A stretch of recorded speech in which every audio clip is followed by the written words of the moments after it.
Alright, what's up everybody? It's Joe from JLW Games coming at you with another cool video. We're back in Planet Coaster 2 in the Midwest Adventure Park, and today's a really exciting day because we are going to be building our first coaster finally in the park. So the first coaster we're going to be building is the Multiverse coaster. I wanted to do like a nice family style coaster with some really cool elements, and it stays low to the ground and it doesn't go super fast. I think the max speed on this coaster ends up being around 44 miles per hour, which is like a perfect family coaster kind of vibe. It's going to be featuring a drive wheel launch right out of the station, a lift hill, a friction drive lift hill, a drop track, and then a switch track at the end to get it back into the station. We will also be working on the station of the ride today as well. And this is also the first coaster that I actually do my best to try and create some sort of transfer track for the maintenance bay and make like a maintenance shed and everything like that. I will note that I did do some stuff off screen after this recording in a live stream. Basically, in the live stream, we add the storage shed building, the cover for the switch track, and then the building for the drop track as well at the end of the ride. So, and then also a lot of foliage and scenery around the ride to make the ride look really, really nice.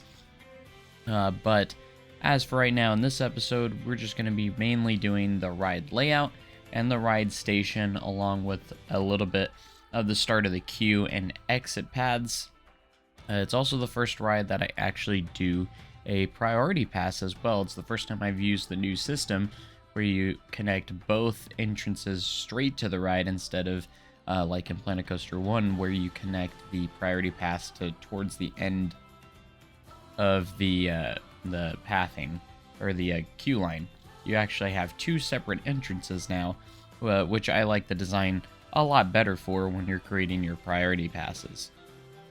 But one of the cool things about this ride is that it is going to be placed right in the entrance area where you can see where the parking lot is. So you're going to have that excitement kind of build up as you enter the parking lot, and you'll kind of see the rides running. I did do some cinematic kind of visuals in the live stream, and I gotta say it looks really, really cool from the parking lot and different areas in the park.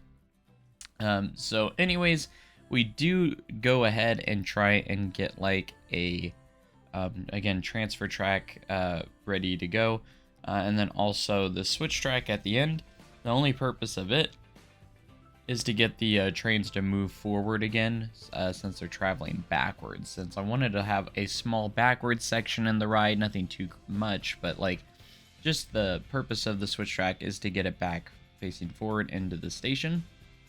And then that's about it. So after my first few tests, I forgot to change the speed on it, and it tries to launch it out of the switch track really, really fast. But then I only have to go through and smooth the ride twice, and it ended up being just fine. And I had to make some adjustments so the trains would not stop anywhere due to the block sections. And I make it to where this ride can operate with 3 total trains. So we have nice capacity on the ride, and we'll always be getting through a lot of the guests as quickly as possible. And again, it does unlock a new priority pass feature because this is the first ride where we're actually doing the priority pass. So that way we can actually start selling priority passes now and make maximum amount of money. Now in the next episode, I do want to try and do custom trains as well with like attached scenery pieces. That's something I do want to try to do and accomplish. And I will say this station actually turned out as one of my favorite stations that I've ever built, actually. And I can't put my finger on it what it is. Maybe it's the Viking wall pieces that I use here with the wooden pieces. They look great. And then the roof turned out pretty cool. There's no like definite like theme for the ride. The only theme that it is that it's just, you know, the wood, and I mean, it kind of has somewhat of a Viking-ish theme, but since I used a lot of Viking pieces, but overall it doesn't. Again, this park isn't about big theming and stuff. I had to do something for the drop track because the drop track has to have like I usually like to at least have like an enclosed building for the drop track because otherwise it doesn't really make sense to just have a drop track that's outdoors and really doesn't have anything around it. But we didn't add like any, I would say, theming elements of any sorts for that. So I wanted to get the queue lines kind of started. That way I had an idea of where they would be situated at. And then, of course, try and square the edges off as best as I can. Since we don't have square edge pieces yet, but you still can make it work. It's just a little bit janky at times, but it does work and get the job done if you do it correctly. And I had to kind of redo this section of queue for a second just to get that one to get squared. But we did get it squared away, no pun intended, and got it figured out for the most part. So, but we had to do regular queue, and then of course we had to take care of the priority pass as well. And that will go out into like some switchbacks and stuff like that. Priority queue will go around it, and we'll have ourselves a nice little queue line. I wanted to make this station pretty well detailed, so we went and added a lot of these wooden pieces around, and I wanted to try my best at hiding those entrance and exit gates, because I still hate those things, and I wish they would have done something different for Planet Coaster 2, but hey, we're just going to have to continue to cover them up for now until they give us different gates, or allow us to have invisible gates. I'd be fine with invisible gates too, because not many coasters have like actual gates like that, at least for the entrance. Exit usually has some gates, but I wish they had like at least some generic themes for the gates or something like that, instead of like the Planko futuristic looking gates that they supply us with right now. But I wanted to do some custom like support structures for the queue line pathways. Just some nice wooden structures that would be really easy to make real quick. As of right now, I am going to just use the in-game railings. I like that we can choose what railings we have on whatever queue line paths. I do like that upgrade here in Planet Coaster 2. I do wish it gave us a couple more options, but they do have some nice looking fencing options regardless. But I just wish there was just a few more to choose from, and then I'd be pretty happy with that. So, but yeah, this is my first time doing my first attempt at actually creating a nice little transfer track. There's not much to it.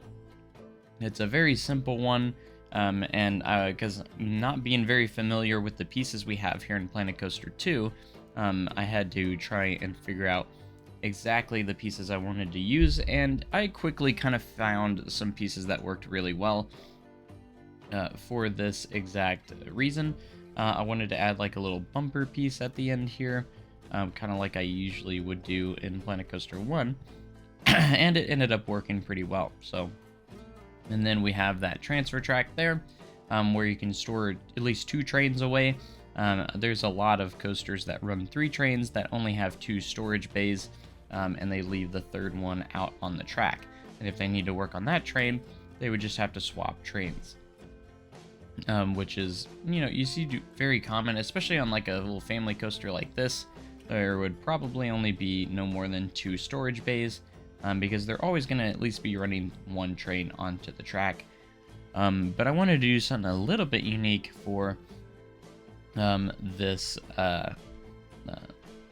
roofing, and we did just that, creating kind of something a little bit more unique than just your normal roof, with a little extended piece on top, and then I added just some more extra roofing at the exit just to give it that little extra more complex look, so it's not just your normal roof style building. Like, you actually have some, something unique kind of going on there. I think that's what I've lacked with my with my roofs in the past, but this time I wanted to do something that looked quite nice. This is, however, like, after all, kind of like my testing ground. This park is a little bit of my testing ground for trying new things. So that's the incomplete point of this entire series, is to get my feet wet and try and figure out some new mechanics, and really just kind of look at some of the new building pieces and structures that I can do. And it's still kind of like new to me, so before I start on like a dream project. But I have to say, this park has turned out really good, a lot better than I expected. So I'm pretty excited to see what this park finishes up with, because I need to figure out what other coasters and rides we're going to be doing. But I knew I wanted to do a multiverse coaster, mostly because these things are really cool, and it's probably the most hype coaster type to come to the game this for Planet Coaster 2's base game, with all the special pieces that you can do, and just the amount of cool things is amazing. Hopefully we get more these kind of options on a lot of the other coasters. Like, I still feel like, I do feel like the mine train should have a switch track of some sorts, and I would love for the switch tracks to be a little more customizable at some point, but for now I'll take what I can get at the moment, because it's still really cool. But this station, again, turned out really nice. I'm very proud of how it turned out, and I can't wait to see what this area actually ends up looking like in the end, because we do have to connect the coaster with the rest of the park and fill in the gaps there with like maybe some flat ride shops and facilities to try and get it to be very nice. So yeah, I'm very again happy with how a lot of this turned out, and I wanted my exit to be ADA accessible, so we made sure it was just a ramp and no stairs, which I think is a good idea. And then we kind of thin out the path a little bit to try and make it a little skinnier, which is possible with the editing tool on the path, so you can actually just scale your paths down a little bit just by pulling them. You can only make them so small, but you can at least make them smaller. And I think you can make them small enough to where it's good enough. Like, even the limit's still pretty good. But we had to make some nice support structures for this exit path as well. And yeah, and again, in the stream we did kind of decorate the ride up, and that's basically what we end up doing in the live stream later. So you'll see like that progress jump into the next episode, but that's all right. I think everything turned out well in this episode. I was pretty happy, and I know you guys have been itching for that first coaster in this this build, so in this park. But yeah, that's gonna about do it for this episode today, guys. I hope you guys enjoyed it. Make sure you comment, like, and subscribe for more amazing content like this. If you guys want to see these episodes early and support the channel further, be sure to hit that join button, become a member. Otherwise, you guys have a wonderful day, and I'll see you guys in the next video. Thanks, and goodbye.